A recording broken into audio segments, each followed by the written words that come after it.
But the most critical component of HSTPA that really broke this housing was the implementation of vacancy control. And I tell folks there are rent control systems throughout this country that have existed for decades, but none have been so daring as to implement something like vacancy control because of how devastating its impacts can be. And we're seeing it firsthand. Actually, in California, a very similar state in politics and a whole bunch of other things, like New York, they have a law called Costa-Hawkins that is explicitly prohibiting the vacancy control aspect that we have here in New York. And what is vacancy control?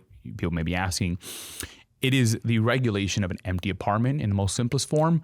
Explained out is what I'll say. If you lived in a rent-stabilized apartment and I'm your property owner and your rent was $1,000, to keep numbers simple, but also a very realistic number in rent stabilization today, you were there for 20 or 30 years. After you vacate the apartment, I have to provide the renovations to bring it up to code to today's standard.